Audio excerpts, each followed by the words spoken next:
ആർഭാടങ്ങൾ ഒഴിവാക്കി പൂരം നടത്താൻ ദേവസ്വങ്ങൾ കഴിഞ്ഞ ദിവസം തീരുമാനിച്ചിരുന്നു. ആചാരങ്ങൾക്ക് പ്രാധാന്യം നൽകിയാകും പൂരം. നാളെയാണ് പൂര വിളംബരം. അനുമോദ് തന്നെ ചേരുന്നുണ്ട് കൂടുതൽ വിവരങ്ങളുമായി. അനുമോദ്, പൂര വിളംബരം നാളെയാണ് നടക്കുക. പൂരത്തിനായുള്ള ഒരുക്കങ്ങൾ, ചടങ്ങിനായുള്ള ഒരുക്കങ്ങളൊക്കെ പുരോഗമിക്കുകയാണോ? അവിടെ ആർഭാടങ്ങളൊന്നുമില്ലാത്ത ഒരു പൂരമാണല്ലോ ഇത്തവണ ഉള്ളത്. തീർച്ചയായും വെടിക്കെട്ടും കുടമാറ്റവും ആണ് ഇത്തവണ ഒഴിവാക്കിയത്. കുടമാറ്റം 15 മിനിറ്റ് മാത്രമേ ഉണ്ടാവുള്ളൂ. വെടിക്കെട്ട് പൂർണ്ണമായും 2 ദിവസങ്ങളും ഒഴിവാക്കിയിട്ടുണ്ട്. ബാക്കി എല്ലാ ചടങ്ങുകളും ആചാരാനുഷ്ഠാനങ്ങൾ അതിൻ്റെ അതേ ക്രമത്തിൽ തന്നെയാകും നടക്കുക. അതായത് ചെറുപൂരങ്ങളുടെ വടക്കുനാഥനിലേക്കുള്ള വരവ്, അതേപോലെ തിരുവമ്പാടിയുടെയും പാറമേക്കാവിൻ്റെയും എഴുന്നള്ളത്ത്, മഠത്തിലെ വരവും ഇഴഞ്ഞിത്തരമേളവും ഒക്കെ മുൻ നിശ്ചയിച്ച പോലെ തന്നെയാകും നടക്കുക. അതുപോലെ ഇത്തവണ ഒഴിവാക്കിയത് വളരെ ആഘോഷമായി നടത്താറുള്ള ചമയപ്രദർശനവും ഇത്തവണ ഉണ്ടാകില്ല. അതെല്ലാം പേരിന് മാത്രമായിട്ടായിരിക്കും നടത്തുക.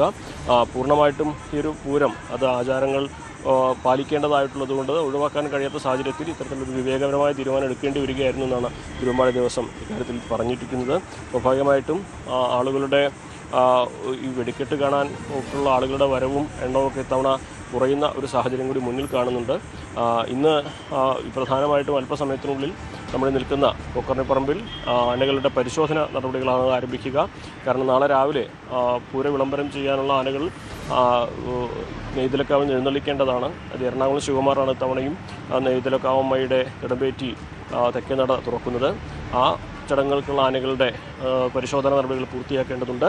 അപ്പോൾ രാവിലെ തന്നെ അത്തരം നടപടികൾക്ക് തുടക്കമാകും. അതുപോലെ 10 മണിക്ക് ശേഷം ആ പാറമേക്കാവിൻ്റെ ചമയ പ്രദർശനവും ആരംഭിക്കും. എല്ലാം ആചാരങ്ങളുടെ പേരിൽ വലിയ വർണ്ണാഭമായിട്ടുള്ള പരിപാടികളൊന്നും സംഘടിപ്പിക്കാതെ ആണ് ഇത്തവണ നടത്തുന്നത് എന്നാണ് ദേവസ്വങ്ങൾ അറിയിച്ചിട്ടുള്ളത്. എന്നാണെങ്കിലും വെടിക്കെട്ട് പൂർണ്ണമായും കുടമാറ്റം ഭാഗികമായിട്ടും ഇല്ലാത്ത ഒരു തൃശ്ശൂർ പൂരമാകും ഇത്തവണത്തേത്. ശരി, CV അനുമോദാണ് കൂടുതൽ വിവരങ്ങൾ നൽകിയത്. ഒരു ഇടവേളയാണ്. ഇടവേളയ്ക്ക് ശേഷം മടങ്ങിയത്. കൂടുതൽ വാർത്തകൾക്ക് News 18 കേരളം യൂട്യൂബ് ചാനൽ സബ്സ്ക്രൈബ് ചെയ്യുക.